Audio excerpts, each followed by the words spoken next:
I caught my wife cheating in the backseat of a taxi. I recognized the moment. The moment that yellow sedan rolled past me at the red light. I knew my life was about to split cleanly in half. Because you don't forget the car that's been picking your wife up 3 times a week for 6 months. Not when she talks about it constantly. Not when she laughs too hard at stories that don't include you. And definitely not when you see her in the back seat. Shoes off, hand gripping the driver's shoulder like she owned him. Like I didn't exist. Like our marriage was just another ride she'd already paid for and was done with. I'm writing this here because I don't know what else to do with the anger and the disbelief and the way everything makes sense in hindsight in a way that makes you feel stupid for ever trusting anyone.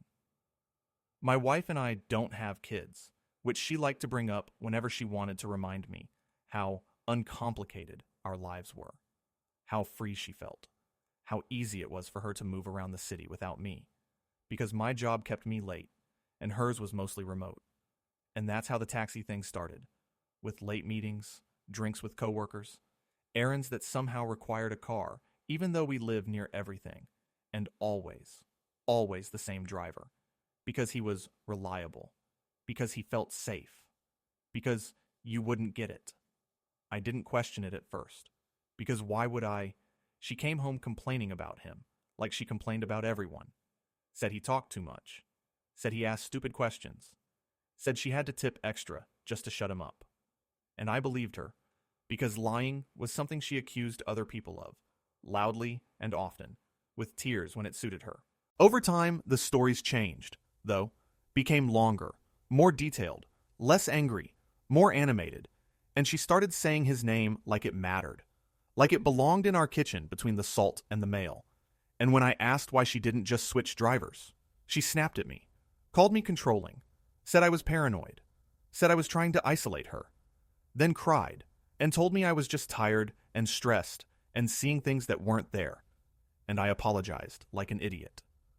The first unexpected thing was how public she got with him, before I even knew there was anything to hide. How she'd take calls from him in the living room and laugh like a teenager. How she'd say she was meeting a friend and come back smelling like cheap cologne and car freshener. How she'd start fights over nothing, so she could storm out and cool off. And I'd sit there thinking I was the problem, thinking marriage just does this to people sometimes. The second unexpected thing was the day I left work early, walked the long way home, and saw that same taxi idling at the curb, engine running, windows fogged, and I almost kept walking, almost trusted the version of my wife that existed in my head instead of the one I was about to meet. But then the driver leaned back. She leaned forward, and I saw her face, wild-eyed and smiling. The same smile she used right before she lied. And I stepped off the sidewalk without thinking, heart pounding, because denial only works until it doesn't. I didn't even knock on the window. I just opened the door, and she screamed like I was the one doing something wrong, shoved me, started yelling about boundaries and privacy and how dare I, while the driver sat there frozen, hands up, mumbling apologies like this was just another bad fare. She told me it wasn't what it looked like while half-dressed, told me I was crazy, told me I was abusive for following her, told me she was scared of me, told me this was my fault because I wasn't attentive enough, because I worked too much, because I didn't make her feel alive. And when I said her name, just her name, she laughed, actually laughed, and said I'd never prove anything. That's when something in me went quiet. Not sad, not angry, just done. Because liars always think noise will save them. And I suddenly understood that the only way out of this was forward, through lawyers and paperwork and all the mess she was about to create when she realized I wasn't going to play my part anymore. And I told her we were done, right there on the street, in front of that taxi, in front of a stranger who knew her better than I did. And the look on her face wasn't heartbreak. It was fury. Like I'd taken something from her she thought she was entitled to. And that was the moment I knew filing for divorce was the only decision I wouldn't regret. Even though I had no idea how ugly things were about to get. I thought catching her would be the worst part. But I was wrong. Because the real nightmare started about an hour later when she came home like nothing had happened, slammed the door hard enough to rattle the frames, and immediately launched into a performance that would have impressed a courtroom. Crying, yelling, accusing me of stalking her, of humiliating her in public, of traumatizing her, all while somehow managing to deny everything at the same time, saying the driver was just a friend, saying I imagined the whole thing, saying I opened the door so aggressively that anything after that doesn't count, which I didn't even know was a thing until that moment. She paced the apartment like a trapped animal, knocking over a chair, throwing her phone onto the couch, and then grabbing it again to text furiously. Probably him. Probably someone else. And when I calmly told her I was filing for divorce, she froze for half a second before exploding, screaming that I'd never survive without her, that she'd ruin me, that everyone would believe her version because she was better with words. Then immediately switched gears and begged me not to do this. Said it was just a phase. Said every marriage has secrets. Said I was overreacting and being dramatic. Said I was throwing away years over a misunderstanding she couldn't quite explain. The whiplash was unreal. Like living with 5 different people wearing the same face. And the most unexpected part was how quickly she rewrote history, insisting I'd pushed her into the taxi situation by being distant, insisting she'd told me she was unhappy when she never had, insisting I'd agreed to space, even though I never once said that. And when I reminded her of what I actually saw, she looked me dead in the eye and said, "You didn't see anything. You think you did," with this eerie calm that made my skin crawl. That was when I started quietly recording conversations, not to trap her, but because I realized she genuinely believed if she said something enough times, it would become true, and I needed proof of reality for myself as much as for anyone else. By the end of the night, she told me she was going to stay with a friend, stormed out again, then came back 10 minutes later because she'd forgotten her charger, and as she stood there in the doorway, eyes red, voice suddenly soft, she said something that still messes with me. "You'll regret this, because no one will ever love you the way I do." And for the first time since I met her, I knew with absolute certainty that leaving wasn't abandonment, it was escape.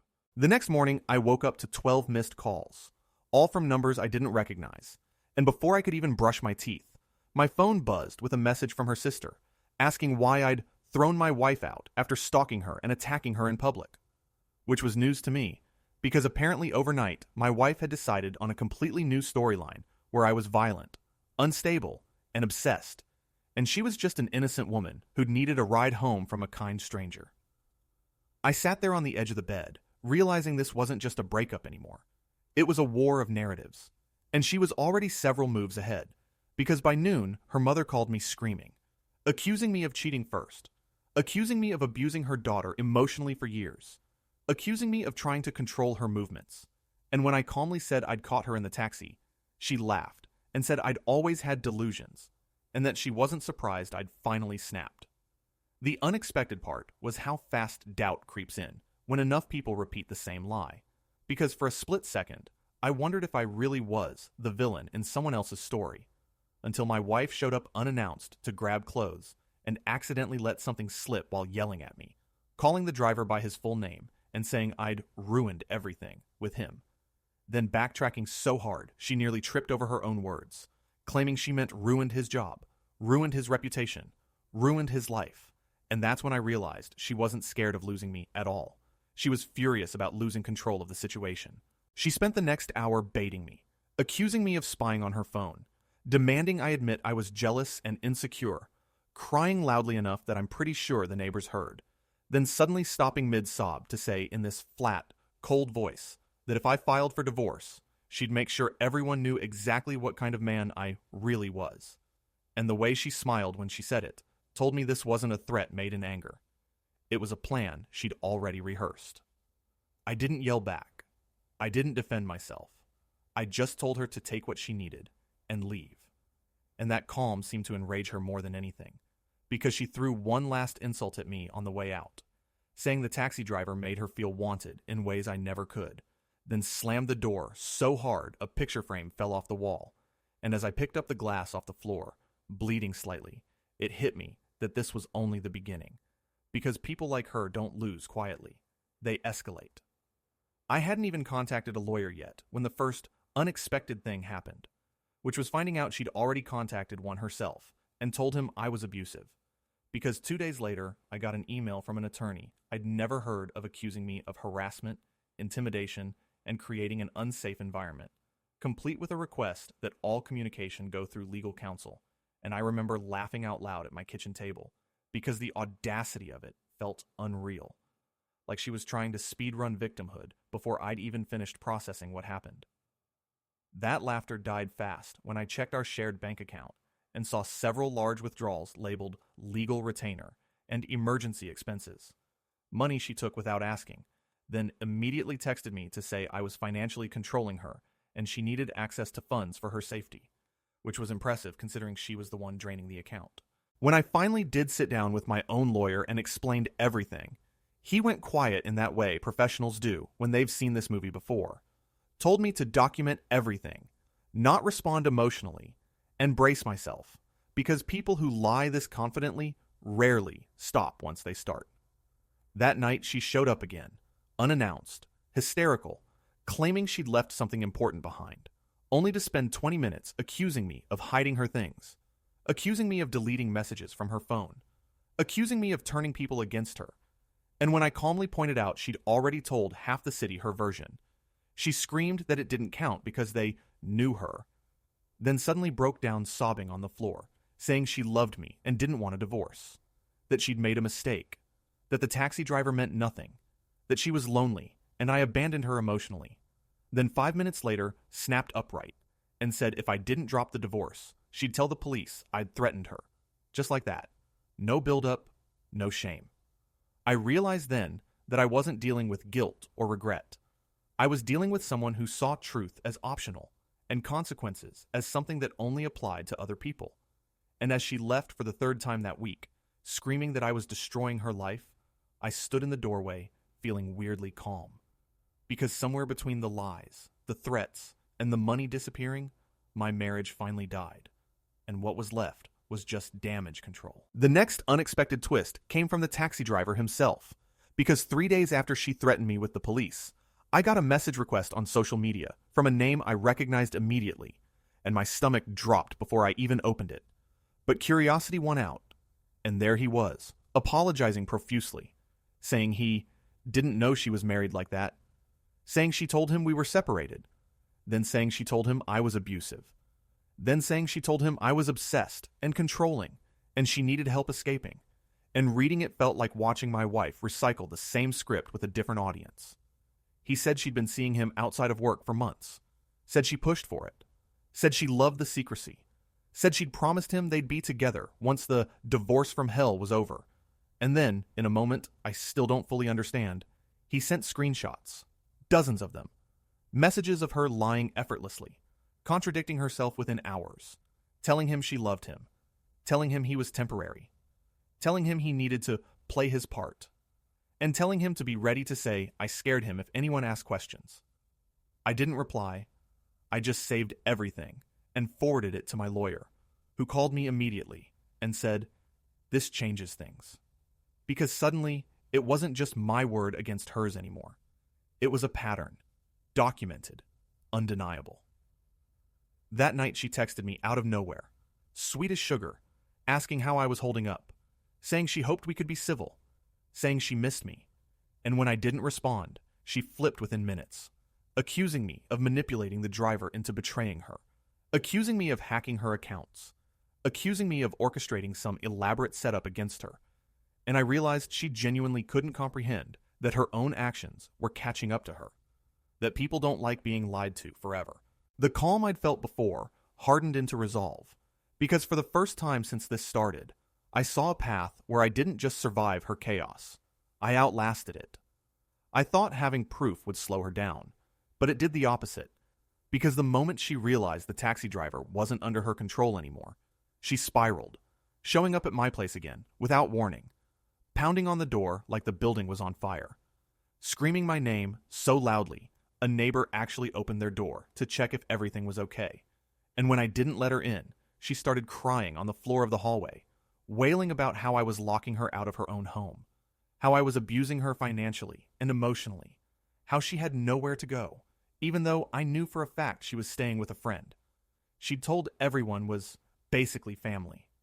When I finally cracked the door to tell her to leave, she snapped instantly, stood up, wiped her face dry like the tears had a switch, and hissed that she'd already talked to the police and they were very interested in my behavior, which turned out to be another lie meant to scare me into compliance. The unexpected part was how sloppy she became under pressure, because within the same hour, she sent me 3 completely different stories. One where she was terrified of me, one where she missed me desperately and wanted counseling, and one where she said she'd only cheated because the taxi driver manipulated her and took advantage of her vulnerability. A claim that directly contradicted the messages I'd seen where she was orchestrating everything like a director yelling cues. She even had the nerve to ask me to lie for her, saying it would be cleaner for everyone if I told people we'd just grown apart, then immediately accused me of trying to destroy her life when I didn't answer, calling me cruel, heartless, narcissistic, projecting every single thing she was doing onto me. That night I slept with my phone on the pillow beside me, not because I wanted to hear from her, but because I knew she wouldn't stop. And sure enough, at 3 a.m., she sent a final message saying if I didn't reconsider the divorce, she'd have no choice but to protect herself however she could. And the way she phrased it wasn't emotional or panicked. It was calculated, like she was daring me to blink first. But for the first time since this began, I didn't feel fear, just exhaustion, and a growing certainty that letting this marriage end was the only way to survive her. The police never showed up, which was unexpected only because she'd spent days swearing they would. But what did arrive was a certified letter taped crookedly to my door claiming she was demanding exclusive use of the apartment due to emotional distress, even though she hadn't lived there in weeks, and reading it felt like watching someone throw legal spaghetti at the wall to see what would stick. I forwarded it to my lawyer, who replied with a single line that somehow calmed me more than anything else he'd said so far. She's panicking.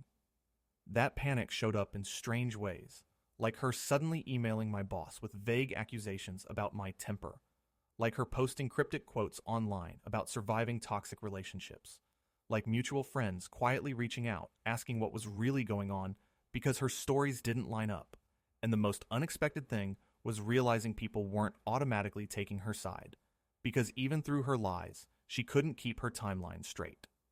The taxi driver sent one more message that week, saying she'd shown up at his place unannounced, screaming at him for betraying her, then begging him to help her fix things. And when he refused, she threatened to tell everyone he'd preyed on her, which apparently was the moment he finally blocked her and changed his number. She found out and lost it, sending me a barrage of messages blaming me for turning everyone against her, blaming me for ruining her future, blaming me for forcing her to cheat in the first place, then ending with a single line that stuck with me. If you'd just done what I wanted, none of this would have happened. And that's when it fully clicked that this was never about love, or loneliness, or even the affair. It was about control, about her belief that reality should bend around her needs. And as I sat there reading her words in the quiet apartment, I felt something close to relief for the first time, because I finally understood that there was nothing I could have done to save this marriage, and everything I was doing now was saving myself. The real gut punch came when I learned she'd been planning her exit long before I ever saw that taxi, because while packing up some documents for my lawyer, I found a folder on our shared cloud account she must have forgotten about, labeled innocently enough, and inside were apartment listings, budget spreadsheets, and notes about what to say if asked, dated months back, all while she was coming home, kissing me hello, and complaining about traffic like nothing was wrong. One note actually said she needed to keep him calm until things are set, which I assume meant me, and reading that felt worse than catching her cheating, because it meant the marriage I thought I was in had already ended in her head while I was still trying to make weekend plans. When I confronted her over text, she immediately denied it, said the folder was old, said it was just fantasy planning, said I was invading her privacy again, then slipped up and admitted she'd been thinking about leaving for a while, before snapping that it was irrelevant, because now I was the one abandoning her, which somehow made me the villain in her mind. The unexpected part was how fast her circle started shrinking, because mutual friends began asking for clarity, not aggressively, just cautiously. And when she tried to pull them into private conversations, screenshots started circulating back to me, showing wildly different versions of the same events. And people don't like realizing they've been manipulated, especially when it's sloppy. She reacted by going louder, posting more, calling more people, crying on cue, then raging when sympathy didn't immediately turn into obedience. And the final straw for me emotionally was when she sent a message saying she hoped the divorce would hurt me as much as I hurt her, as if being caught in a lie was equivalent to living inside one for years. And that was the moment I stopped trying to understand her at all. Because some people don't want resolution. They want wreckage. And the only winning move is to step completely out of the blast radius. Things escalated fast after that. Because once she realized she couldn't control the narrative anymore, she tried to control the environment.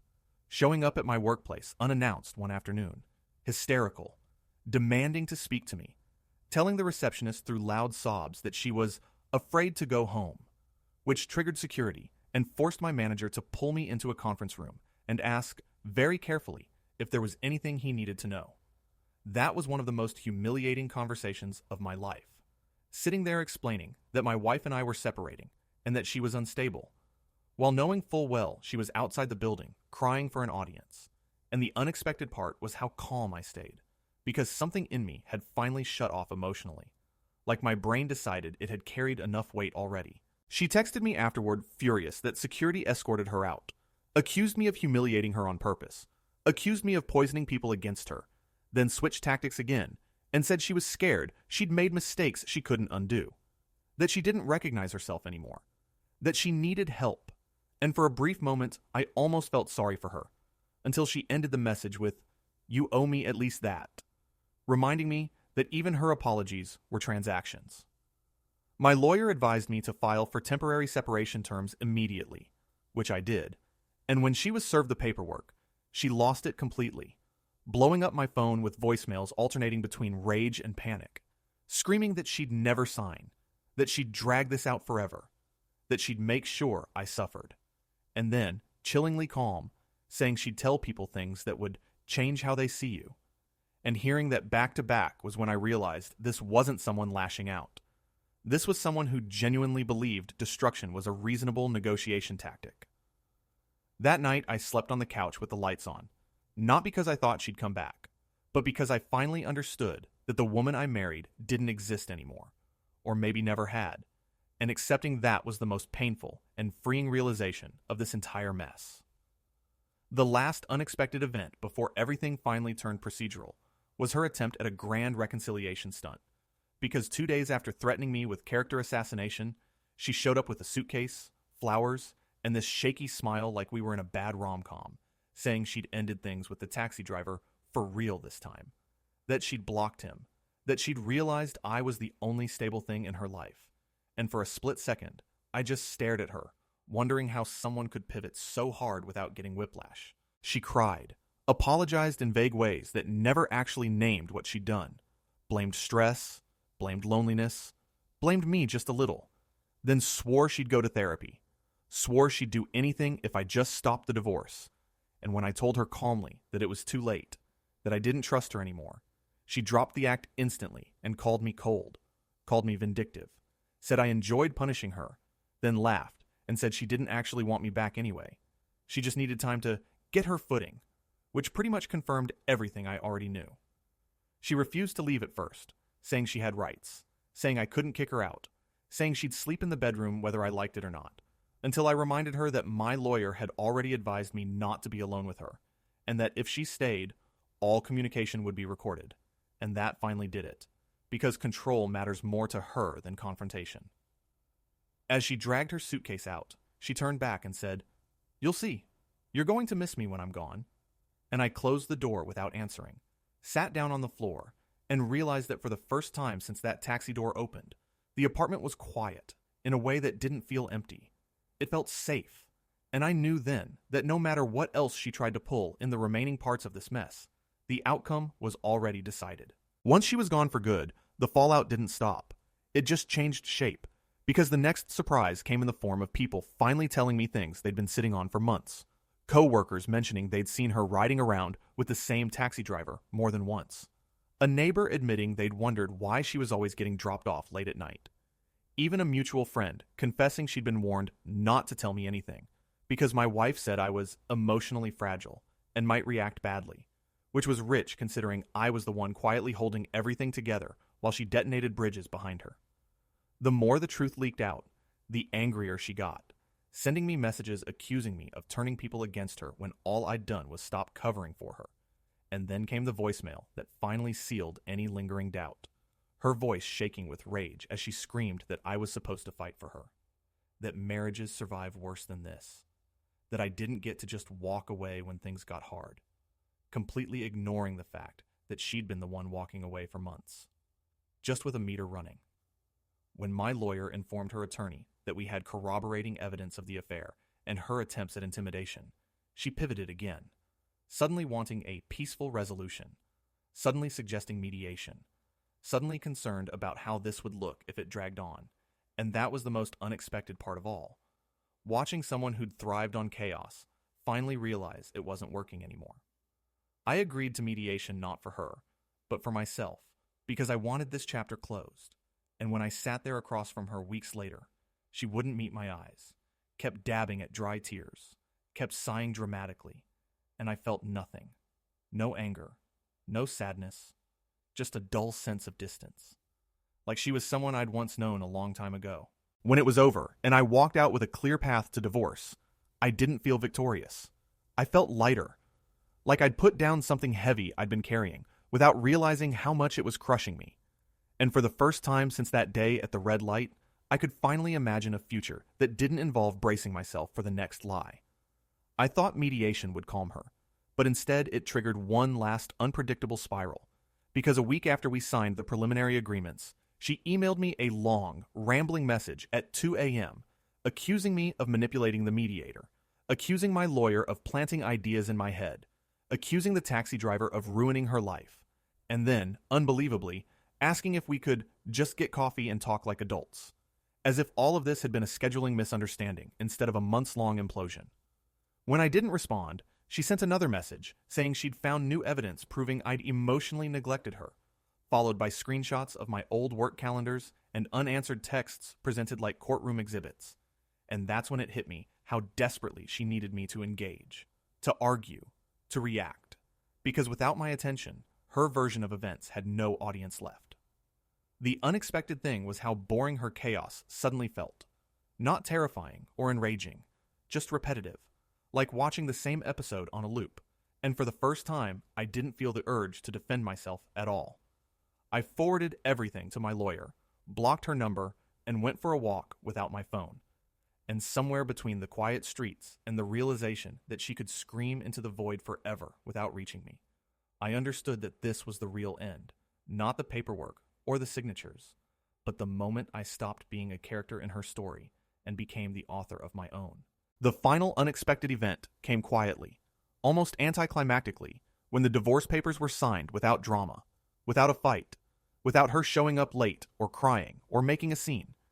Just a short email from her lawyer confirming everything was finalized, and for a few minutes I just sat there staring at the screen, waiting to feel something dramatic, relief, or triumph, or grief. But instead, I felt this strange emptiness, like my nervous system didn't know how to exist without constant chaos anymore.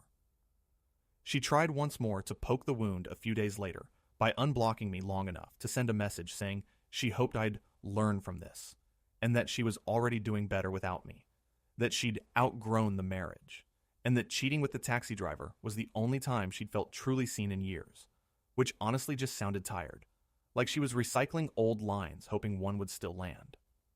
I didn't respond, because by then I'd learned the most unexpected lesson of all, that silence was the only boundary she couldn't cross, and a mutual friend later told me she was furious I never replied, convinced I was pretending not to care, when in her mind I was supposed to be devastated forever.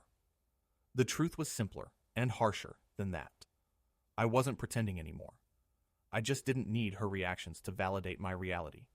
And as I closed that chapter for good, I realized that catching her in that taxi didn't ruin my life. It ended a lie I'd been living inside for years. And that ending, quiet as it was, finally felt like freedom.